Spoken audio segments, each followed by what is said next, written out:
자, 은왕조를 보겠습니다. 은왕조.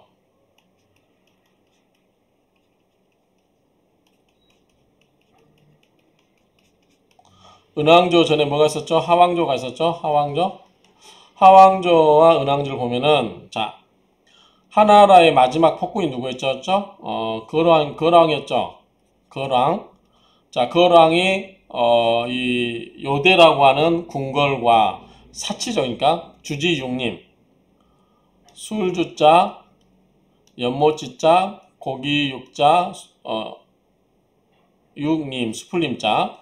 그래서 호수를 파가지고 술을 잔뜩 부어놓고 뱃놀이 하면서 놀았다. 사치죠. 그래서 사치에다가 또 뭐가 있어요? 그러니까 사치에다가 타락한 거죠. 그 다음에 뭐죠? 여자가 누구 있었죠? 말희였죠. 말이라고 하는 여자에 빠져 있었다. 이런 역사가 있는데, 이제 이때 뭐냐면 탕왕이 이때 나오죠. 탕왕이 여기에 이제 잡혀가서 어디 갔었죠? 하대인가? 거기 감옥에 있다가 이제 돌아오죠. 비슷합니다. 자, 이것도 나중에 은나라 나오고 주나라 나오죠. 주나라 나올 때도 비슷해요. 이 마지막 이임금하고 여기에 있는 임금하고 이런 비슷한 스토리가 나옵니다. 요거랑 비슷하다. 이렇게 보시면 될 것 같아요. 자, 은나라의 시조가 누구냐 할 때 설이라고 합니다. 설은 누구냐? 유용씨의 딸 간적이래요. 유용씨 아들이니까요.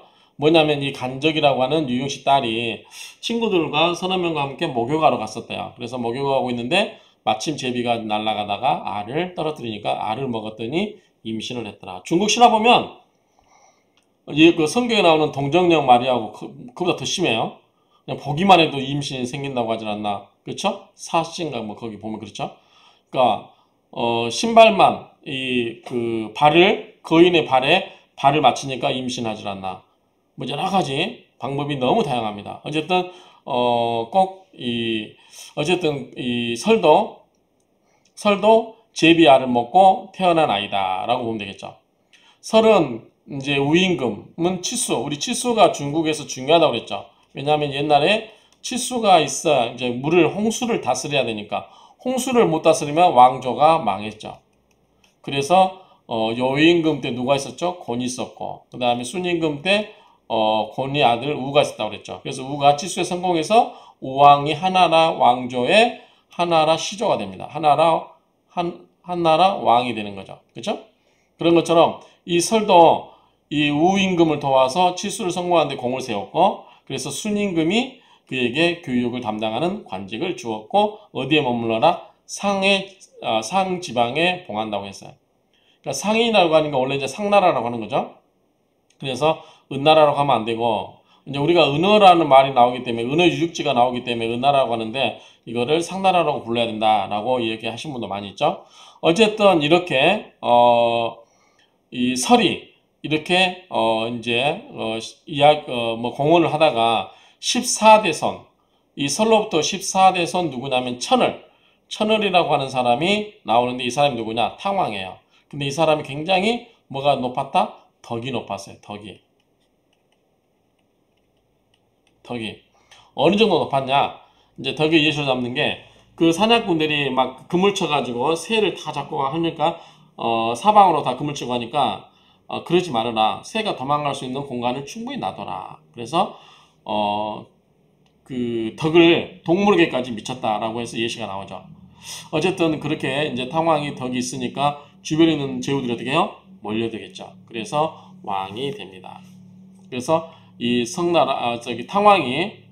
탕왕이 하나라를 멸망시키고 박지방의 도읍을 정한다. 그리고 그 뒤 천도하다가 은지방의 도읍을 정하게 된다. 그렇죠? 자, 그러면 탕왕을 보면, 자, 탕왕은 하대 거랑은 뭐야? 자기를 볼모로 잡았었죠. 칭송이 인자하고 유명하니까, 칭송이 인자함으로 이제 자자해지니까 탕왕을 하나라 수도로 초대를 해요. 그리고 하대 중천이라는 곳에 가다 버려요. 그런데 죽겠죠. 곧 죽을 수 있으니까 어떻게 해요?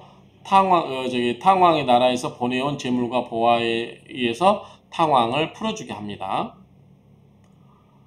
그리고 이제 이때 누가 있냐면 앞에 나왔어서 이윤이 나왔었죠. 이윤은 원래 뭐였어? 탕왕에 있다가 쓰임을 못 받으니까 하대에 거랑대 왔다가 다시 돌아가죠. 폐악장치라니까. 그래서 이 탕왕과 이윤은 뭐다? 명제상이 됩니다. 제상. 정치를 잘한 제상이 되는 거죠. 그래서 이윤이 다시 돌아왔었죠. 그래서 이렇게 됐는데, 왜 이윤이 이제 나중에 치러 가는데, 이때, 마리가 있었죠. 밀이라고 돼 있나요? 마리 아닌가요? 마리? 거랑이, 마리를 총애하고 있다가, 민산 지방을 정복을 하러 가서 거기에서 미녀 완과 염에 빠져요. 그래서 이 마리를 등한시하자 미리를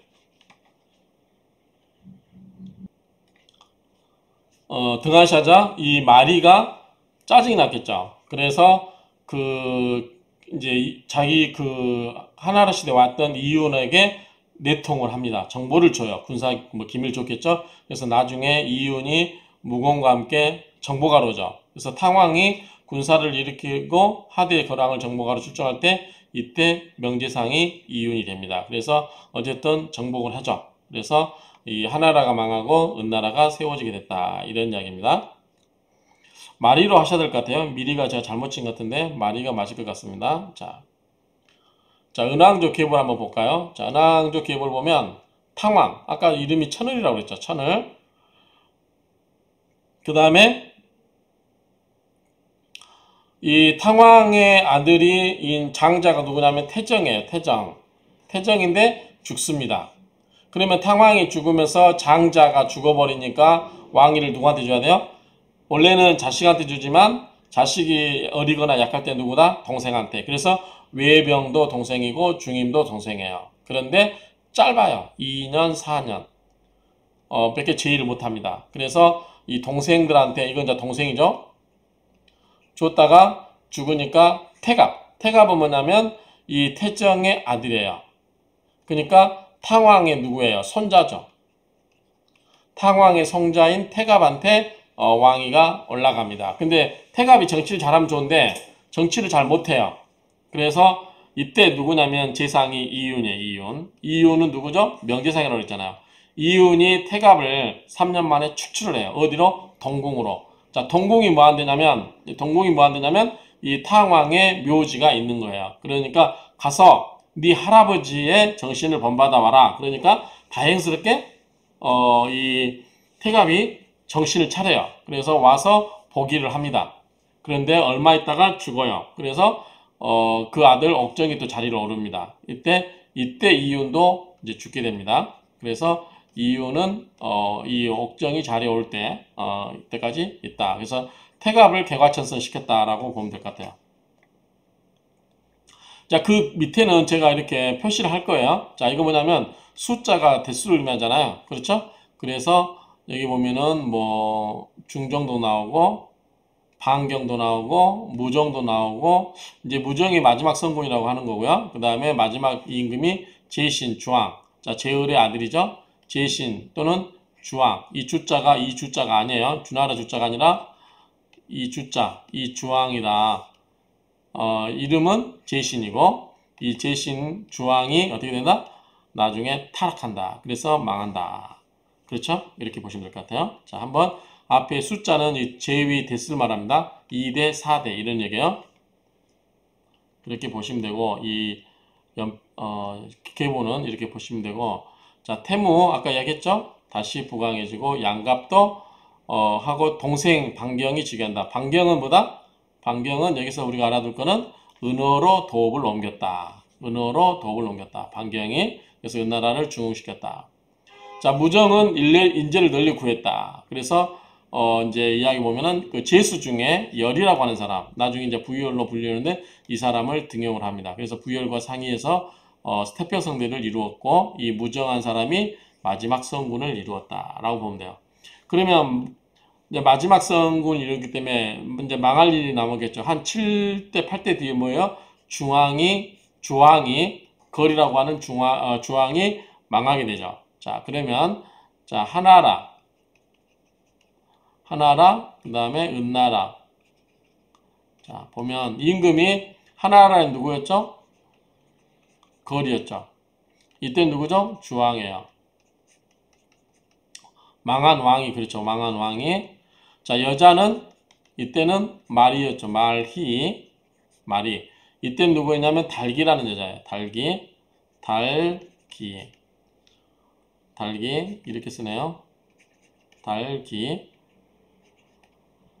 이때 마리는 이 말자 이렇게 쓰는가요? 마리 달기라고 하는 여자인데 어쨌든 마리 달기라고 하는 이 미인에 의해서 포악 정치를 일꾼다. 또 뭐가 있어요? 공통점이 궁궐을 짓습니다. 궁궐. 자, 여기 은나라 궁궐은 녹대, 경궁, 경실 이런 궁궐을 지어요. 그리고 둘 다 주지육님 똑같죠? 여기도 주지육님, 여기도 주지육님 똑같아요. 그 다음에 포락이라는 거 뭐냐면, 자, 마리는 뭘 좋아한다고 그랬어요? 비단 찢는 걸 좋아한다고 그랬어요. 비단. 그래서 전국에 있는 비단을 사다가 비단을 막 찢는다고 그랬죠. 그러면 웃으니까, 비단을 전국에서 갖고 오기 위해서, 비단을 찢어서 이 마리를 기쁘게 했죠. 누가? 그 임금이. 그러니까 여기는 뭐냐면, 이 달기는 뭘 좋아했냐? 달기는 뭘 좋아했냐면, 이 포락을 좋아했대요. 포락 또는 포교라고 하는데, 이게 뭐냐면, 자, 이렇게 구리로 된 동그란 우리 유교훈련 받을 때 그 통나무 지나가게 하잖아요. 동글동글한 거. 그런 것처럼 여기 지나가게 해요. 그런데 그냥 구리면 괜찮겠죠. 그런데 여기다 뭘 한다? 불을 떼요. 장작불 뭐 그런 거 떼겠죠?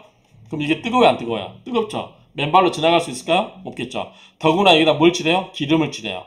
그러면 발바닥이 뜨거워서 펄떡펄떡 뛰다가 어떻게 돼요? 미끄러져서 어떻게 해요? 이게 떨어져 죽겠죠. 자, 이걸 왜 했냐? 비판하는 사람을 이렇게 하는 거예요. 비판하는 사람을, 정치 자료라고 비판하는 사람을 갖다 이렇게 죽이는 거죠. 근데 이거를 이 달기가 너무 좋아하니까 이거를 이 형벌 제도를 만들어낸 거야. 그러니까 비단 찢는 거나 이런 그 형벌 제도를 만드는 거나 비슷하잖아, 지금 구조가. 그래서 이런 이야기가 있다라고 정리하시면 될 것 같아요. 얼마나 잔인했냐, 잔혹했냐, 조항이.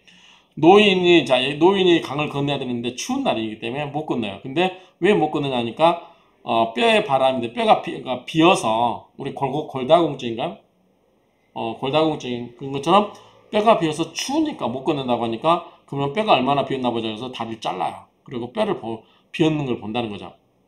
또 비간이, 이빨에서 자라요. 충원. 그러니까 이제 비아냥거리면서 성인들은 심장에 구멍이 7개가 있다는데 너도 이빨에서 자란 거 보니까 한번 너도 성인이면 분명하니까 네 심장 한번 보자 그래가지고 죽여요. 또 구멍이 7개 있나 보겠다고. 그 다음에 구우라고 하는 사람을 이제 정벌하러 가면서 그 밑에 있는 딸이 예뻤나 보죠. 그래서 데려다가 이제 부인을 삼았는데 뭐 여러 가지 뭐 적극적으로 응하지 않죠. 태평양 이런 것에. 그래서 죽여요 또. 그래서 이 구부녀의 육신을 젖을 담궜대요. 젖을. 그 다음에 자, 이것이 잘못됐다고 좀 살려달라라고 하는 구명하는 동료 아쿠엘을 죽여가지고 살을 포를 떴대요. 육포로 만들었대요. 살을 한 겹 한 겹 빼가지고. 너무 잔인하죠. 이랬다는 거예요. 그리고 서백이 이렇게 이야기하니까 어떻게 해요? 데려다가 가두죠. 여기 보면 밑에 보면 자, 문왕을 서백이에요. 데려다가 유리라고 하는 일명 방성. 이 방성은 뭐예요? 방할 성자죠. 방할방 성성, 그러니까 성, 그러니까 방하는 성인 일종의 유리에다가 이 문왕을 가두어요. 근데 곧 죽이겠죠. 그래서 이 문왕에게는 4명의 신하가 있어요. 충신하. 뭐냐면 태전, 괴묘, 산이생, 남궁가라고 하는 신하가 있는데 이 신하가 옵니다. 면회를 유리성으로 오겠죠. 그런데 감시라고 있기 때문에 말을 잘 못해요. 그래서 이때 문왕이 뭐 이제 손짓 발짓 다 하는 거죠. 그래서 눈을 오른쪽 눈을 깜빡깜빡하면 뭐다 이거는 이 뭐죠 주왕이 미인을 좋아하니까 미인을 많이 데려다가 주어라. 그다음 활로 자신의 배를 두드렸다. 이건 뭐다 돈을 갖다 써라. 재물을 제공해라. 그리고 발로 쾅쾅쾅 바닥을 차니까 그 시간이 얼마 안 남았으니 곧 내가 죽일 수도 있으니까 빨리 해라 라고 하니까 이 네 명의 신하가 네 명의 충신이 이렇게 합니다. 그러니까 미인도 데려다 주지 돈도 갖다 주지. 그러니까 어떻게 돼요? 이 주왕이 마음이 그래도 풀어졌죠. 그래서 나중에 이 문왕을 살려주죠. 보내줍니다. 근데 그 전에 어떤 일이 있었냐면 자 문왕을 데리고 왔고 문왕의 자식인 백읍고라고 하는 이 자식을 데려다가 말지기를 시켰대요. 마부를 이제 인질 비슷하게 잡은 거죠. 그런데 얼마나 아까 잔인했잖아요. 그런 것처럼 백읍고를 끓는 물에다가 죽여요. 삶아가지고. 그러고 나서 장조림해가지고 이거를 먹게 합니다. 자 이때 힌트 이 사람은 어떤 걸 노렸냐. 자 이 사람이 칭송이 자자다고 그랬잖아요. 그런데 자식을 먹으면 그 칭송의 명예가 깨지죠. 안 먹으면 명령을 위반했기 때문에 죽일 수가 있죠. 그러니까 그렇게 먹게 합니다. 그런데 살기 위해서 어쩔 수 없이 먹었겠죠. 그러고 나서 이제 풀려나서 가는 중에 토하죠. 그 자기가 토하는데 그 자기 자식의 살점들이 토끼 새끼들이 됐대요. 그래서 그 새끼들을 잘 묻어주라고 했대요. 그래서 묻어준 게 뭐냐면 토자총이라고 하는 거죠. 이 토자가 뭐죠? 토할 토자죠. 토할 토, 자식, 자, 아들자, 그 다음에 무덤총. 그러니까 자기 자식을 먹은 살점을 토해서 그거를 무덤으로 만드는 거죠. 그렇죠? 그 정도로 이 주왕이 잔인했어요. 주왕이. 그리고 이제 기로 돌아와가지고 정비하고 이 풍읍을 또 세웠다. 읍으로 세웠다. 그래서 어쨌든 이게 이제 나중에 이제 치러 오겠죠. 치우고 와서 이제 주나라를 세워야죠. 그런데 본인은 못하죠. 그렇죠? 본인은 못하고 누가 하냐? 그 동생이 무왕이에요. 동생이 무왕인데 무왕에 의해서 치고 무왕이 주나라 왕조의 일대 왕이 됩니다. 자, 요거는 중앙조는 다음에 하겠습니다. 어쨌든 하나라와 은나라는 비슷하다. 망하게 되는 스토리도 비슷하고 여자와 그 다음에 주지용님, 그 다음에 궁궐이라고 하는 사치, 그리고 잔혹한 형벌제도, 그 다음에 마리는 비단 찢는 거를, 그 다음에 달기는 무슨 형벌이었죠? 아까 포격, 요거를 좋아해가지고 잔혹 정치를 하게 돼서 결국은 망하게 되었다. 이렇게 보면 될 것 같아요. 주왕이 굉장히 잔혹했다라는 거는 이제 여러 가지 그런 이야기를 보면은 나옵니다. 그래서 이제 이렇게 해서 망하게 되는 거죠. 그래서 은나라도 이렇게 30대에 걸쳐서 오다가 망하게 됐다. 이 정도로 정리하면 될 것 같습니다. 다음에 주나라 보겠습니다.